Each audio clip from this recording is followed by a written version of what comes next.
নতুন দিন, নতুন সকাল। আজকে অনেক সকালেই ঘুম থেকে উঠেছিলাম, কারণ আজ বাড়িতে মিস্ত্রি আসবে। তবে সকালের পরিবেশটা ছিল একদম গুরুগম্ভীর। তবে তার মধ্যে এত সুন্দর ফুল দেখে একদম মন ভরে গেল। তারপর বাকি কাজগুলো করতে শুরু করলাম। অনেক সকালেই ঘুম থেকে উঠেছি, ভেবেছি মিস্ত্রি আসার আগে বাসি যে সমস্ত কাজ আছে সব কাজ সেরে ফেলবো। তার কিছুক্ষণ পরেই দেখি মিস্ত্রি দাদা চলে এসেছে। এখন খুব ভালো হবে, এখন সমস্ত কাজগুলো সঠিকভাবে হবে। যে কাঠগুলো নিয়ে এসেছিলাম এবং বাঁশগুলো, সেগুলো দিয়ে কাজ করতে শুরু করেছে।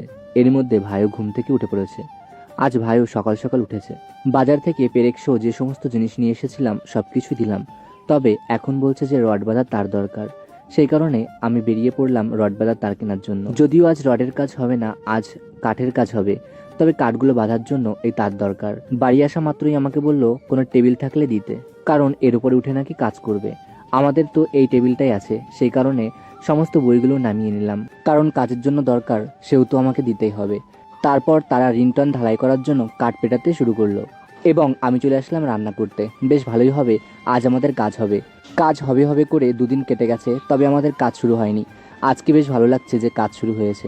রান্না যখন চাপিয়ে দিলাম তখন আবার মনে পড়লো যে মিস্ত্রিদের খাওয়ার জন্য আমি তো পাতা নিয়ে আসিনি।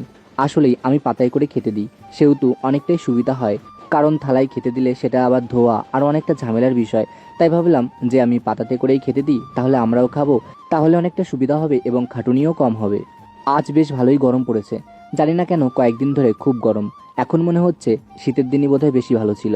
যাই হোক, সেই কারণেই আমডাল রান্না করেছি। শুধু ডাল রান্না করলে তো হয় না, সেই কারণে আরেকটু সয়াবিনের তরকারি রান্না করছি। আমি এখন কাঁচা লঙ্কা দিয়েই সমস্ত মশলাপাতি রান্না করি এবং সামান্য পরিমাণে কাশ্মীরি লঙ্কার গুঁড়ো দিয়ে দিই, সেই কারণে রান্নাটাও দেখতে বেশ ভালো হয়। আজকের খাবার টক ডাল এবং ভাত, তার সঙ্গে সয়াবিনের তরকারি। রান্না শেষ করে আমি যখন এলাম তখন দেখতে পেলাম একটা ঘরের জানলার উপরে রিংটন ঢালাই করার জন্য বা সানসেট করার জন্য কাঠ পেটানো হয়ে গেছে এবং অন্য একটা ঘর বাকি। যাই হোক, তারপর তাদেরকে ডেকে আমি খেতে দিয়ে দিলাম। সবশেষে আমি এবং ভাইও খেতে বসে পড়লাম।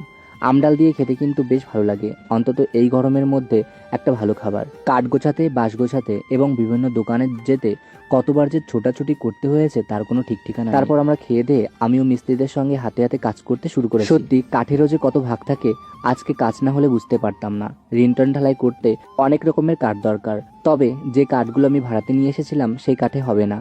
সেই কারণে আমাদের ঘরের মধ্যে পুরনো কিছু কাঠ ছিল, এই কাঠগুলোর উপর টাক টাক করে অনেক কিছু রেখেছিলাম। আমি বললাম এই কাঠগুলো দিয়ে করো, কাঠগুলো বেশ মজবুত, এগুলো দিয়ে রান্নার না কি বলে সেগুলোই তৈরি করবে।